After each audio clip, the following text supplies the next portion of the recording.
नमस्कार दोस्तों, एक बार फिर से स्वागत है। मैं श्रवण चावड़ा आप सभी का गुरुज आश्रम के इस प्लेटफॉर्म पर फिर से स्वागत करता हूं। 12th क्लास का ये वीडियो आपके लिए अब लेकर आ गया हूं एडवर्टाइजमेंट की अगली सीरीज, जिसमें हमने पहले एडवर्टाइजमेंट की सारी टाइप्स को देख लिया था और अब हम एडवर्टाइजमेंट के एक क्वेश्चन को करेंगे फॉर एग्जाम्पल, और उसमें जो यूज होने वाले पॉइंट्स हैं उन सारे के सारे पॉइंट्स को किस तरीके से हमें याद रखना है, कहां से लाना है, वो मैं आपको टेबल से बता दूंगा ताकि आप सब समझ जाएं।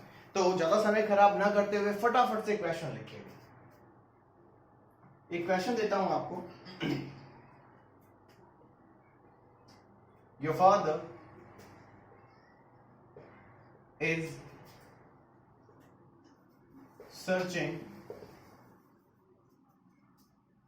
A beautiful bride for you. ठीक है, आपके पिताजी जो है वो एक बहुत ही सुंदर स्त्री, सुंदर वधू जो है आपके लिए ढूंढ रहे हैं। ठीक है, right an advertisement, an attractive advertisement, an attractive advertisement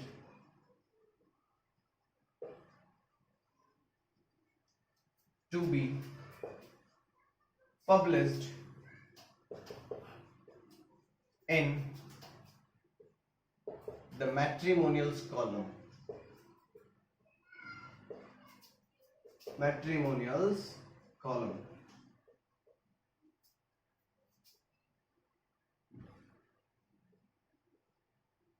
of a local newspaper. Local newspaper. So here's your question. ये आपका क्वेश्चन है और अब आपको इसको पढ़कर ये पता लगाना है कि ये कौन सा एडवर्टाइजमेंट है और हमसे क्या मांग रहा है। ठीक है, तो दोस्तों अगर मैं इसको पढ़ने की कोशिश करता हूं तो लिखा हुआ your father is searching a beautiful bride for you. आपके पिताजी जो है वो एक बहुत ही सुंदर स्त्री यानी कि वधू जो है वो आपके लिए ढूंढ रहे हैं। राइट एन अट्रैक्टिव एडवर्टाइजमेंट, आपको एक बहुत ही आकर्षक प्रकार का एडवर्टाइजमेंट बनाना है टू बी पब्लिश्ड, ताकि उसको पब्लिश किया जा सके in the matrimonials column of a local newspaper. Newspaper कोई भी हो, उसके न्यूज़पेपर के, लोकल न्यूज़पेपर के मैट्रिमोनियल्स का कॉलम जो होता है, वैवाहिक जो न्यूज सूचना आती है जिसके अंदर वर वधू चाहिए, है ना, गुप्ताज, शर्माज, राजपूत, चावड़ाज, है कि नहीं, वैसों के लिए हमें एक मुंडा या सोनी सी कुड़ी चाहिए होती है, उसके लिए हमें एक क्वेश्चन मिलता है। तो हमें अभी सिर्फ और सिर्फ इसमें एक ब्यूटीफुल ब्राइड चाहिए और इसमें और कोई रिक्वायरमेंट नहीं लिखी हुई कि भाई लड़की क्या करी हुई होनी चाहिए, कितनी पढ़ी हुई होनी चाहिए, कोई जॉब कर रही है कि नहीं कर रही है, ऐसी कोई रिक्वायरमेंट इसमें दी नहीं है। रिक्वायरमेंट अगर दे तो वो रिक्वायरमेंट्स हम क्वेश्चन के आंसर में लिख देंगे। तो चलिए इस क्वेश्चन के अकॉर्डिंग मैं आपके सामने यहां पर एक बढ़िया सा बना लेता हूं कॉलम। ठीक है, इस कॉलम की मैंने आपको विशेषता बता रखी है। मैंने कहा था एक टाइटल बार बनाना है, टाइटल बार ये रहा। ठीक है, और नीचे से मैंने आपको कहा था, मैंने कहा था 3 ways, 3 लाइनों में आपको ये बॉक्स बनाना है। मैंने कहा 3 लाइनों में ये बॉक्स बनाना है, लेकिन इसे बंद नहीं करना है। ठीक है, और स्टार्टिंग में लिखा हुआ है वांटेड अ ब्यूटीफुल ब्राइड, यानी कि हमें एक बहुत ही सुंदर वधू चाहिए। तो हम यहां क्या लिखेंगे, कैपिटल में वांटेड अ ब्राइड। हमें भाई एक ब्राइड चाहिए यानी दुल्हन चाहिए। ऑलवेज रिमेंबर टाइटल बार के बीच में ये हेडिंग लगाएं ताकि अच्छा लगे। ठीक है, आप यहां पर अगर ये नहीं लिखना चाहते हैं तो आप इसकी जगह मैट्रिमोनियल्स लिख सकते हैं। क्या लिख सकते हैं, मैट्रिमोनियल्स। तो इसे कैपिटल में लिखिएगा, मैट्रिमोनियल्स। दोनों में से कोई एक लिखना है और जो भी लिखो बीच में लिखना, बॉक्स के बिल्कुल बीच में। ठीक है ना। अब बात करते हैं आगे की, स्टार्टिंग कैसे करनी है। तो स्टार्टिंग में मैंने कल आपको बताया था, यानी लास्ट वीडियो में मैंने आपको बताया था स्टार्टिंग मैंने आपको लिखवा रखी है। तो देखिए कैसे होगी। वांटेड अ परफेक्ट मैच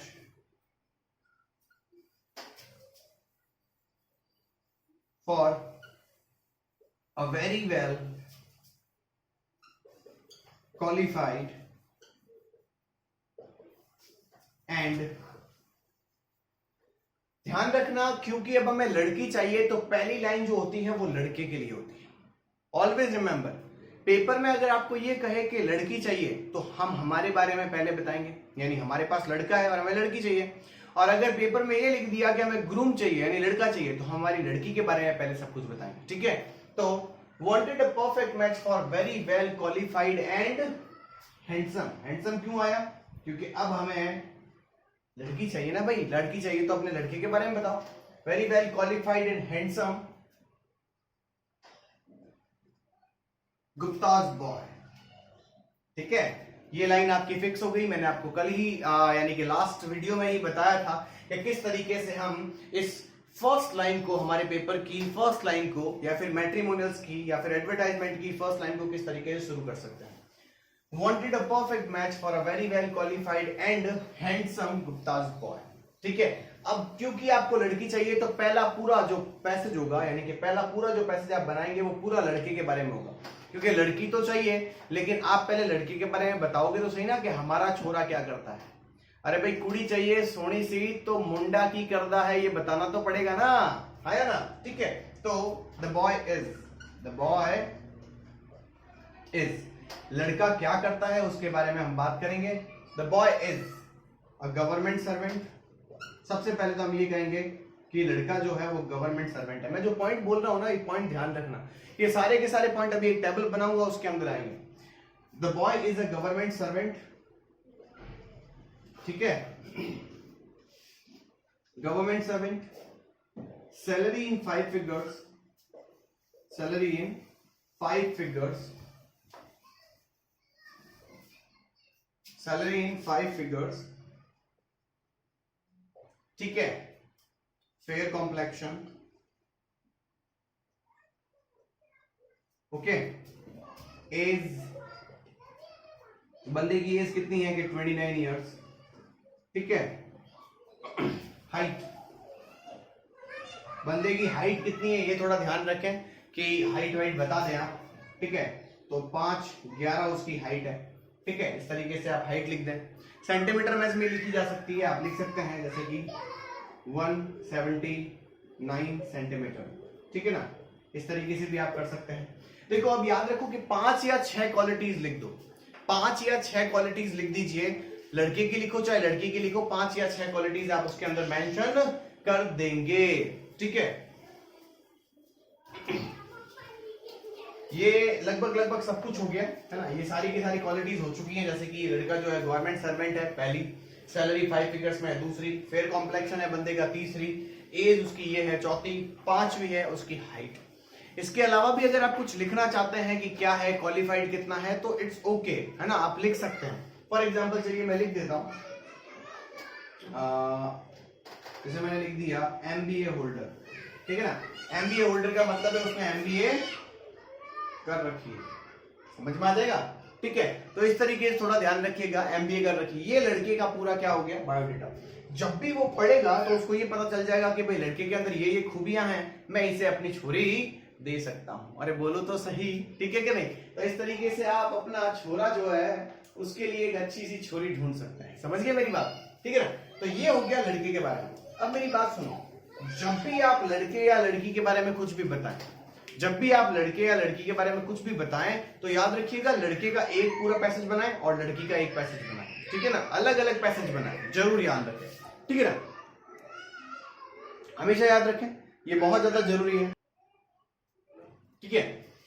तो लड़की के पैराग्राफ एक हो गया। अब हम बात करते हैं लड़की का। जब जैसे ही लड़की की डिमांड करेंगे, क्योंकि हमने यहाँ लिखा है वांटेड अ ब्राइड, ठीक है, मैट्रिमोनियल्स में लड़की आपको चाहिए, तो जब भी अब लड़की चाहिए तो आप ये बताएंगे लड़की क्या है, कैसी हो, कैसी नहीं हो, उसमें क्या क्या खूबियां हो। तो जब भी हमें लड़की चाहिएगी तो हम पैराग्राफ चेंज कर देंगे। ऑलवेज रिमेंबर, चाहे लड़का चाहे चाहे लड़की चाहे, है ना, आपको पैराग्राफ चेंज करना है। तो मैं पैराग्राफ चेंज कर देता हूं, देखिए, the girl must be, the girl must be well qualified. सबसे पहली हमारी शर्त क्या है कि लड़की भाई पहले तो ढंग की पढ़ी हुई, ठीक है ना, अच्छी पढ़ी हुई होगी, वेल क्वालिफाइड होनी चाहिए, समझ गए, ठीक है ना।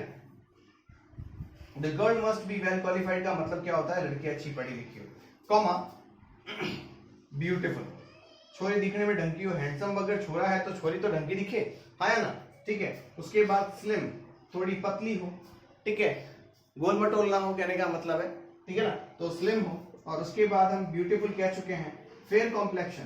देखो भाई सीधी बात है, जब कॉम्प्लेक्शन आप मांग ही रहे हैं तो अच्छा ही मांगेंगे। देखो किसी को पता ना हो, फेयर कॉम्प्लेक्शन का मतलब होता है जिसके नैन नक्षत्र थोड़े गोरे हो, सफेद कलर हो जिसका, है ना। कलर वैसे मैटर नहीं करता, फिर भी सबकी सोच है अपनी अपनी।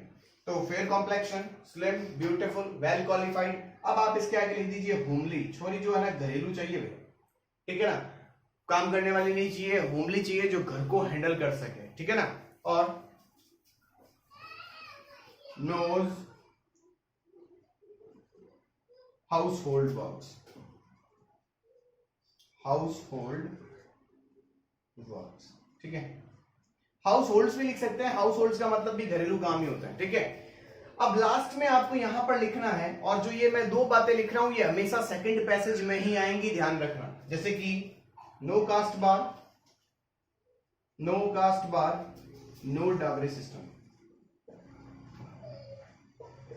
ये याद रखिएगा, इसे हम सेकंड पैराग्राफ में ही लिखेंगे। No caste bar, no dowry system यहां लिखा जाएगा, ठीक है ना। No caste bar, no dowry system. अब हम सीधा कहेंगे सेंड, दिख जाएगा आपको बिल्कुल, send the photograph, send the photograph of the girl with the biodata, ठीक है, बायोडेटा के साथ लड़की की फोटो भेजना है। अब क्योंकि मेरे पास नीचे जगह नहीं है तो मैं आपको बता देता हूं मैं नीचे क्या लिखूंगा, मेरे साथ साथ लिख लीजिए, मैं लिख के बता रहा हूं। इस साइड में यहां पर देखिए, ये मेरी उंगली दिख रही है आपको, इस साइड में एक लाइन छोड़नी है, एक लाइन छोड़नी है। उसके बाद लिखना है कॉन्टेक्ट, मैं लिख रहा हूं कॉन्टेक्ट, बिल्कुल इसी जगह पे लिख रहा हूं, देखो उसके जस्ट नीचे, ठीक है ना। कॉन्टेक्ट लिख लो मेरे साथ साथ। कॉन्टेक्ट में पता लिखना है, कोई भी एड्रेस लिख दीजिए। मैंने लिखा AB ब्लॉक रावत नगर जोधपुर, ठीक है, AB ब्लॉक रावत नगर जोधपुर राजस्थान, नीचे राजस्थान लिख लीजिए क्योंकि आपको दिख रही है, मैं सिर्फ बता रहा हूं। और उसके नीचे लिखिए PH नंबर, PH नंबर का मतलब होता है फोन नंबर। कॉन्टेक्ट के ठीक नीचे लिखिएगा, इसी देखो उंगली, इसके यहाँ कॉन्टेक्ट आ गया और इसके ठीक नीचे मुझे PH नंबर लिखना है। PH नंबर बोले तो फोन नंबर, फोन नंबर लिखिए, फोन नंबर में लिखिएगा 0291, 0291 यहां लिख के बता देता हूं, देखो जैसे नीचे लिख दीजिएगा इसको, PH नंबर, ठीक है ना। PH नंबर में लिखिएगा 0291 2345761। मैंने आपको कहा था कि पीछे की डिजिट 7 नंबर की होनी चाहिए, ठीक है। और आगे किसी का नाम लिख दीजिए राम कुमार। ये बंदा आपसे बात करेगा जिस समय आप इससे फोन करेंगे, ठीक है। और इस तरीके से फिर आप नीचे से इस बॉक्स को बंद कर दीजिए और आपका एडवर्टाइजमेंट पूरा हुआ, ठीक है। अब किसी के दिमाग में आएगा सर ये सारी की सारी बातें मैं याद कैसे रखूंगा और मैं लाऊंगा कहां से। जैसे कि आपने लिख दिया government servant, salary in 5 figures, fair complexion, है ना, स्लिम, होमली, ये सब कहां से मिलेगा मुझे। मैं अभी एक टेबल बनाऊंगा पूरी की पूरी, ये सारे के सारे शब्द उस टेबल में मैं बताऊंगा आपको, वही शब्द उठा उठा के यहां लिखना और कुछ भी नहीं करना, ठीक है ना, कुछ भी नहीं करना मेरे दोस्त। बस ये काम करते रहो, मैं टेबल बना रहा हूं वो करते रहो। बस इसके साथ छोटी सी मदद करो, शेयर कर लो, दोस्तों को बता दो, कमेंट कर दो कैसा लगा, दोस्तों के साथ शेयर कर दो, व्हाट्सएप पर भेज दो, फेसबुक पर शेयर कर दो, ठीक है ना, ताकि हमें भी थोड़ा सा मोटिवेशन मिले और हम भी आपके लिए बेहतरीन तरीके से काम कर पाए। हालांकि हमारे 7 दिन के अंदर ही लगभग 200 प्लस सब्सक्राइबर हो चुके हैं, वॉच टाइम भी बहुत अच्छा आ रहा है, लेकिन फिर भी हम चाहते हैं कि आपका हमें भरपूर सपोर्ट मिले, ठीक है ना। तो अभी आप इसे लिखिए, फिर हम आगे बढ़ते हैं। Take your time please.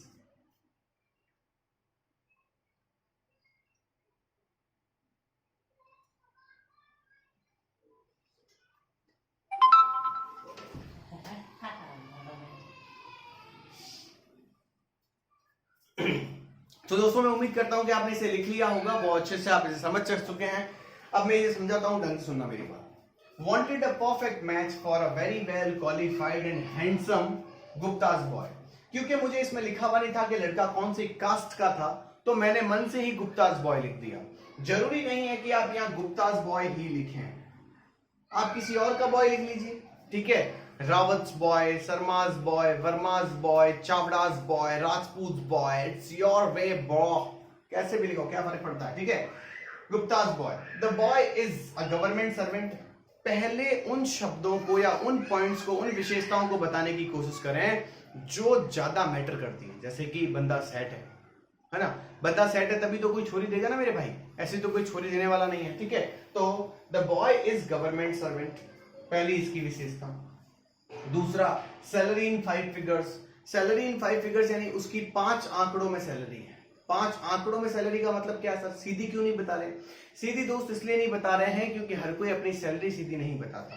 अब आप देखो 10,000 से शुरू करते हैं तो ये 5 आंकड़े हो गए, 1 2 3 4 5, ठीक है। ये चले जाएंगे 99,999 तक, ठीक है। यानी यहां से लगाकर यहां तक उसकी सैलरी कितनी भी हो सकती है, आया ना। तो बताना नहीं चाहता, बस सैलरी इन 5 फिगर्स लिख दिया उसने, ठीक है। फेयर कॉम्प्लेक्शन, दिखने में ढंग का है छोरा, 29 साल का है, हाइट 179 सेंटीमीटर, एमबीए होल्डर है। अब हमारी शर्तें आती है कि हमें लड़की कैसी चाहिए। ये हमारी क्वालिटीज है लड़के की, तो लड़की में भी तो क्वालिटीज होनी चाहिए। तो क्या लिखेंगे? The girl must be. देखो मस्ट बी का मतलब होना ही चाहिए, होना ही चाहिए। वेल क्वालिफाइड, एक तो बहुत अच्छी पढ़ी लिखी हो, ब्यूटीफुल, दिखने में थोड़ी ढंग की हो, ठीक है, स्लिम, ठीक ठाक हो, है ना, ज्यादा मोटी ना हो, ठीक है। फेयर कॉम्प्लेक्शन हो लड़की का, देखो छोरा फेयर कॉम्प्लेक्शन तो लड़की भी फेयर कॉम्प्लेक्शन वाली चाहिए। होमली, काम करने वाली हो, ठीक है। नोज हाउस होल्ड वर्क्स, घरेलू कामों को जानती हो, ठीक है। नो कास्ट बार, कास्ट का कोई लोचा नहीं है, किसी भी कास्ट में शादी करवा सकते हैं। नो डावरी सिस्टम, दहेज प्रथा नहीं होगी, ठीक है। Send the photograph of the girl with biodata. आप अपने बायोडेटा के साथ ही अभी लड़की की फोटो भेज दीजिएगा। नीचे कांटेक्ट नंबर दे रखे हैं, यानी कि ये पड़े कांटेक्ट नंबर, उसका एड्रेस दे रखा है और सेंटेंस खत्म।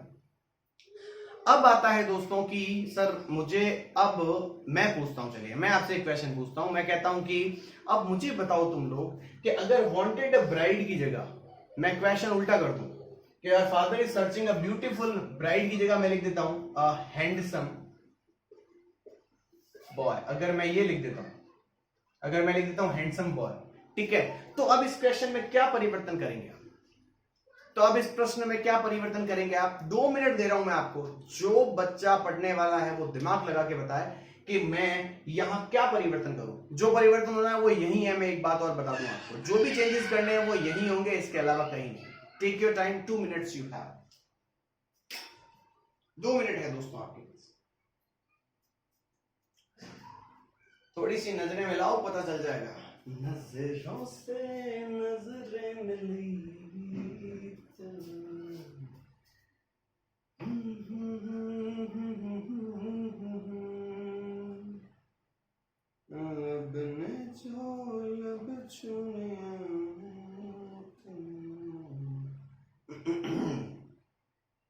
तो सारे दीवानों की जो दिल की धड़कनें हैं वो बढ़ गई है। कोई बात नहीं, बढ़ने दो यार, दिल की धड़कनें तो बढ़नी चाहिए, ठीक है।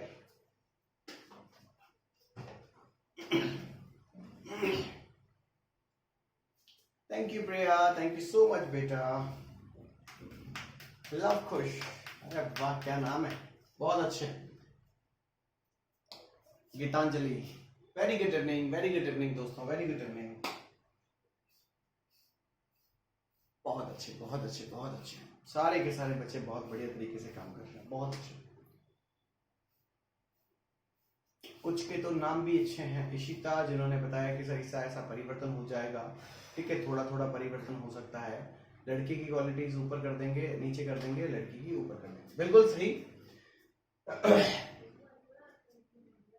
अब देखिए, मैं सबसे पहले करूंगा वांटेड ब्राइड की जगह ग्रूम, GROOM, ग्रूम, ठीक है। यानी मैं यहां पर ग्रूम लिखूंगा या फिर मैं मैट्रिमोनियल्स ही रखूंगा। अब क्या हो जाएगा? Wanted a perfect match for a very well qualified. अरे भाई लड़का पढ़ा लिखा हो सकता है तो लड़की भी पढ़ी लिखी हो सकती है, बोलो हाँ या ना, ठीक है।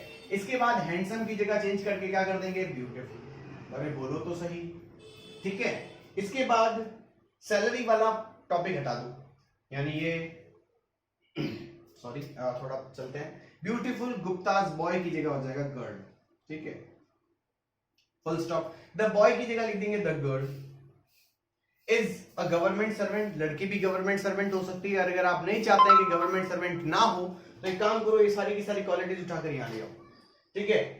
मान लीजिए मैं लिखता हूँ गवर्नमेंट सर्वेंट है, सैलरी इन 5 फिगर्स, लड़की भी है, ठीक है, फेयर कॉम्प्लेक्शन है, दिखने में अच्छी दिखती है, 25 साल उम्र है, हाइट इतनी है, एमबीए होल्डर है, सेम की सेम रख लो। नहीं तो एक काम करो, the girl is homely, beautiful, slim, fair complexion, age ऊपर लेकर आ जाओ और लड़के की सारी चीजें नीचे ले आओ, इजी है, ठीक है। ये सब चेंज कर लो यहाँ पर, लड़की की एज जो भी करनी है तो मान लो 25 साल लिख लो यहाँ पे, ठीक है। हाइट जो है वो 170 कर लो, सेंटीमीटर कर लो, एमबीए होल्डर लड़की भी हो सकती है भाई।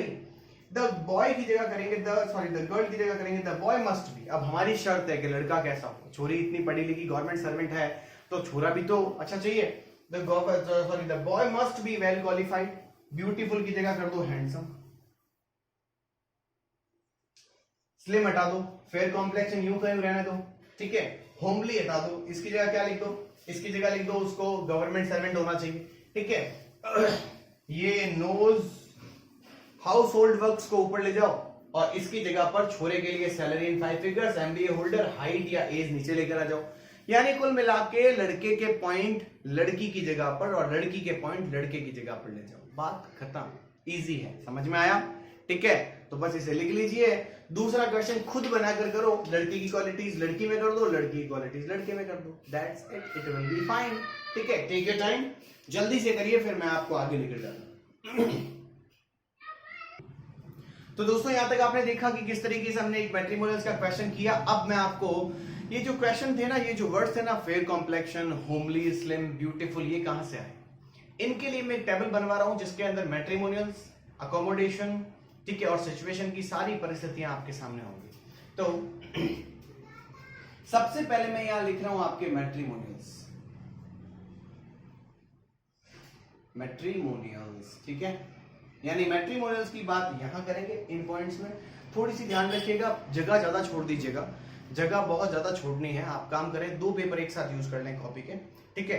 एक पेपर में 3 हेडिंग्स लगाए, मैट्रिमोनियल्स, अकोमोडेशन और सिचुएशन, ठीक है, और दूसरे पेपर में 2 बचेंगी या 3 बचेंगी, वो लगा दीजिएगा, एक साथ मत लगाइए। पहले मैं आपको बता देता हूं कैसे करना है। देखो दोस्तों, मैट्रिमोनियल्स के अंदर तुम बताओ मुझे क्या होता है भाई, या तो मुझे क्या चाहिए होती है, ब्राइड, या आपको चाहिए ग्रूम, या तो आपको ब्राइड चाहिए या फिर आपको ग्रूम चाहिए, ठीक है कि नहीं। अब मुझे एक बात बताओ भाई, ब्राइड की क्वालिटीज क्या होंगी, ग्रूम की क्वालिटीज क्या होंगी। ब्राइड का मतलब होता है दुल्हन और ग्रूम होता है दूल्हा, ठीक है। अब बात आती है कि सर दूल्हा और दुल्हन में मैं क्वालिटीज कैसे डिसाइड करूं। अब लड़की की क्वालिटीज क्या होती हैं और एक लड़की की क्वालिटीज और लड़की की क्वालिटीज में आप फर्क तो जानते ही हैं, ठीक है। तो कैसे करेंगे, फॉर एग्जाम्पल मान लीजिए मैं जैसे यहां लिखता हूं फेयर कॉम्प्लेक्शन। अब मुझे बताओ मेरे भाई, फेयर कॉम्प्लेक्शन जब लिखा है तो फेयर कॉम्प्लेक्शन क्या सिर्फ ब्राइड के लिए होता है या फिर सिर्फ ग्रूम के लिए होता है। It is not possible that fair complexion this element can be use for only one thing, sorry one person, ठीक है। एक के लिए यूज नहीं किया जा सकता, दोनों के लिए यूज किया जा सकता है। तो कुछ ऐसी बातें हैं जो दोनों के लिए यूज करें, चाहे वो लड़का हो चाहे वो लड़की, ठीक है। इसके बाद अगर मैं लिखूं हैंडसम, अब मुझे ये बताओ हैंडसम किसके लिए होता है, तुम खुद ही कह दो कि सर छोरे के लिए होता है, ठीक है। तो अब छोरा होगा तो हैंडसम लिख देना, नहीं तो ब्यूटीफुल लिख देना। ये मैं वर्ड्स बता रहा हूं, मैं फिर कह रहा हूं, ये सिर्फ वो शब्द है जो आपको उस मैट्रिमोनियल्स में छोरे की तारीफ में या लड़की की तारीफ में लिखने हैं और nothing else, got my point, ठीक है। इसके बाद आप हाइट तो सबकी बता सकते हैं, हाइट तो सबकी बता सकते हो ना, ठीक है। एज सबकी बता सकते हो, दोनों की एज हो जाएगी, ठीक है ना। देखो ढंग से सोचो, हाइट लड़के और लड़की दोनों की होती है, एज लड़के और लड़की दोनों की होती है कि नहीं होती है भाई, बोलो हाँ या ना, ठीक है। और इसके अलावा आप एक काम करेंगे, उनकी जॉब बताएंगे, जॉब्स का मतलब हो गया काम क्या है। अब जॉब तो हमेशा लड़के की होती है, तो मोस्टली आप एक काम करें, यहां पर गवर्नमेंट सर्वेंट ही लिखें, जब तक कि पेपर में ना दिया हो। अगर आपको पेपर में लिख कर दे दिया कि वो डॉक्टर है, इंजीनियर है, तो फिर वही लिखिए, अदरवाइज गवर्नमेंट सर्वेंट लिख दीजिए, ठीक है। और याद रखें ज्यादातर आप लड़कों को ही ये बताएं, लड़की को भी बता सकते हैं, it's not a big deal, लेकिन ध्यान रखें, ठीक है ना। उसके बाद आप बात आती है गवर्नमेंट सर्वेंट के बाद अगर मैं बात करूं, ठीक है, तो अगर वो गवर्नमेंट सर्वेंट है तो उसकी कुछ सैलरी होगी, और सैलरी होगी तो हम क्या लिखेंगे, सैलरी। और याद रखें सैलरी के साथ फिक्स लिखें, सैलरी इन 5 फिगर्स, फिक्स लिख दो, ठीक है ना। सैलरी जो उसकी 5 फिगर्स में, ठीक है। उसके बाद आप देखो फेयर कॉम्प्लेक्शन लिखा मैंने कहीं, लिख दिया बिल्कुल। हैंडसम और ब्यूटीफुल हो गया, हाइट, एज हो गई, जॉब हो गई। अब देखो, अब ये मुझे बताओ होमली कौन होता है, स्लिम कौन होता है? तुम खुद ही कह दोगे सर ये दोनों क्वालिटीज तो लड़की की है। अरे बोलो तो सही, हाँ या ना, ये दोनों क्वालिटीज लड़की की है, ठीक है। अब बात आती है कि सर मैं ऐसा क्या लिखूं जो सिर्फ लड़के के लिए हो या लड़की के लिए हो। अंडरस्टैंड करो यार, अब आप इतनी एज में आ चुके हो कि अब आपको ये पता है कि लड़की के जो पॉइंट्स हैं वो कौन से हैं और लड़के के पॉइंट्स कौन से, तो मुझे ज्यादा इसके ऊपर फोकस करवाने की जरूरत नहीं है आपकी, ठीक है। ठीक है, अब रीसेंट फोटोग्राफ मांग लेना है, एक फोटो मांग लीजिएगा। फोटो दोनों की होती है भाई, सीधी बात है, ठीक है, लेकिन मांगते तो किसी एक की है। अगर हमारा लड़का है तो हम लड़की की फोटो मांगेंगे, लड़की हमारी है तो हम लड़के की फोटो मांगे, इट विल बी फाइन, ठीक है ना। अब बात आती है सैलरी हो गया, होमली हो गया, हाइट हो गई, एज हो गया, सब कुछ हो चुका है, ठीक है, तो हमें एक्स्ट्रा कुछ चाहिए नहीं। आप क्वालिफिकेशन मांग सकते हैं, क्वालिफिकेशन मांग लीजिएगा, ठीक है। और उसके बाद no dowry system,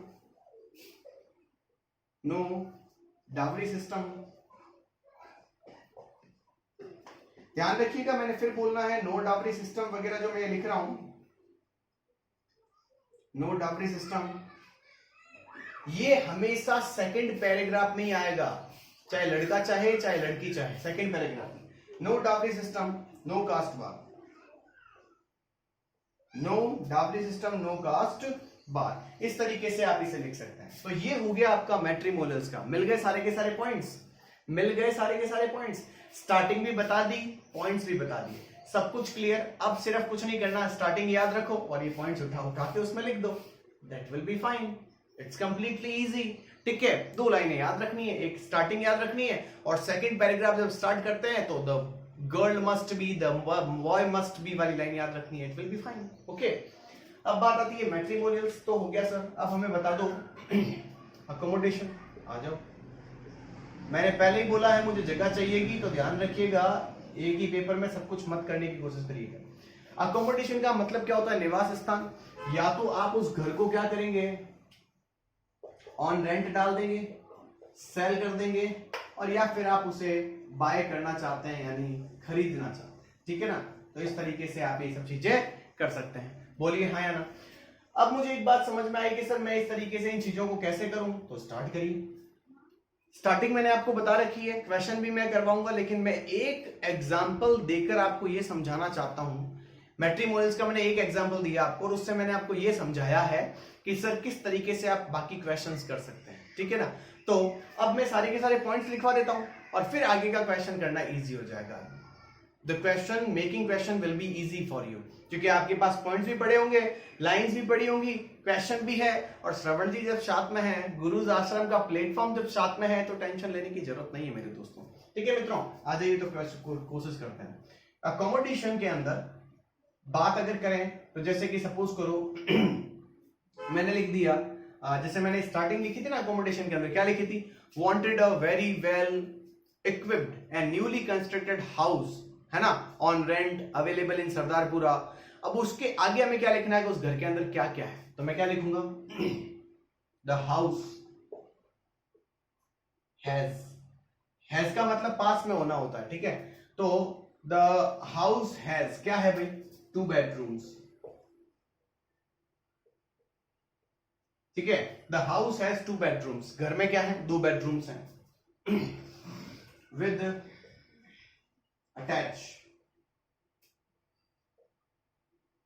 attach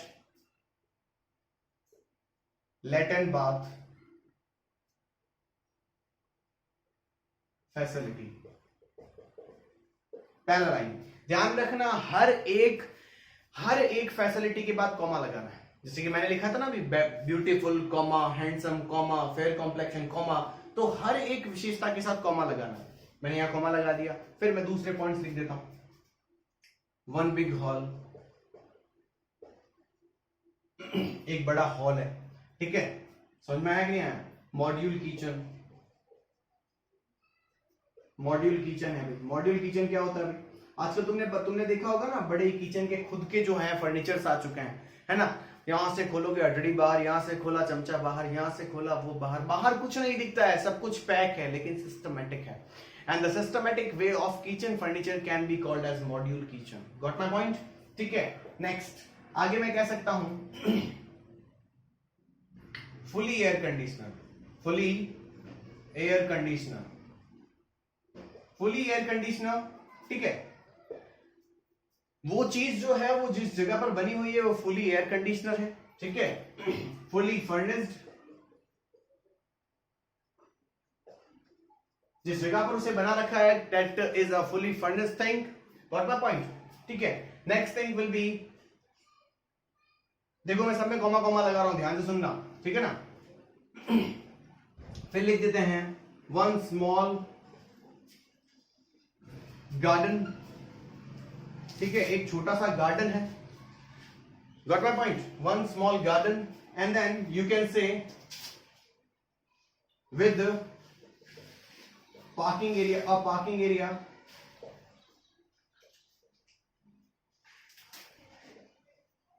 so in this way you can use your accommodation things. ठीक है, इस तरीके से आप इनकी क्या कर सकते हैं, सारी की सारी विशेषताएं बता सकते हैं. अब बात आती है कि सर इसे आगे कैसे बढ़ाएं. आगे बढ़ाने के लिए कुछ नहीं करना. कितने टॉपिक्स हो गए, कितनी बातें हो गई. 2 बेडरूम्स एक बात, अटैच लैट्रिन बाथ फैसिलिटी एक ही बात हुई है. 1 big hall second, modular kitchen 3, fully furnished 4, fully air conditioner 5, 1 small garden 6 with parking area. ठीक है 7. तो इतनी ज्यादा चीजें आपको ध्यान रखनी है कि किस तरीके से हम ये सब लिख रहे हैं. अब मुझे बताओ, चाहे बेचो चाहे खरीदो, कुछ भी करो, लेकिन उस घर की एक रेट तो होगी. Got my point? There must be a rate of a house if you want to sell it, want to make it or put it on rent, or you want to buy it. There must be a rate. ठीक है, तो आप एक काम करें, ये खत्म हो गया. खत्म मतलब कि देखो कॉमा लगाना है, कभी फुल स्टॉप नहीं लगाना है. ठीक है ना. फिर अगर आप उसे रेंट पर दे रहे हैं तो रेंट लिख दीजिएगा, अगर आप उसे बेच रहे हैं तो रेट लिख दीजिएगा, और अगर आप उसे खरीद रहे हैं तो ऑफर्ड रेट लिख दें. क्या लिख दें? Offered rate. Got my point? And your offered rate or rate must be mentioned here. Last and final point, agreement must. Agreement must मतलब जब भी आप रेंट पर दें, चाहे बेचें चाहे खरीदें, agreement will be done there. It is must, the priority. Okay, and then you need to give the contact number and other things. For example, contact number, your address. Got the point? All these things must be given here so that the candidate who is willing to get that thing, वो लेना चाहता है, वो आपको phone करेगा, है ना. अब सारा एडवर्टाइजमेंट दे दिया और तुमने कुछ दिया ही नहीं उसको कांटेक्ट के तौर पर, तो क्या बाबा जी का टुल्लू मिलेगा, पढ़कर खुश हो जाएगा? वो नहीं हो पाएगा ना. समझे मेरी बात? तो इस तरीके से आपको ये करना है. तो दोस्तों आज का वीडियो मैं नहीं चाहता ज्यादा लंबा हो. ठीक है, मैट्रिमोनियल्स मैंने बता दिया, अकोमोडेशन मैंने बता दिया. नेक्स्ट सीरीज में पेपर याद रखिएगा, 2 पेपर साथ में यूज करने हैं. ठीक है, एक स्लाइड ये रखें, दूसरी ये रखें. अभी भी एक पूरी की पूरी स्लाइड के लिए आपके पास जगह बचनी चाहिए, ताकि मैं आपको सिचुएशन बता सकूं, आगे आपको एजुकेशनल बता सकूं, और इसके बाद जो बच गया आपका कौन सा बच गया, एक और बच गया ना, situation, vacant, wanted and walk in interview, वो बता सकूं. 2 पेपर लग जाएंगे. कल हम इसे कंटिन्यू करेंगे. बस इतनी सी बात है कि आप इसे अब लिख लीजिए. Take your time and we will meet again soon. Thank you for coming.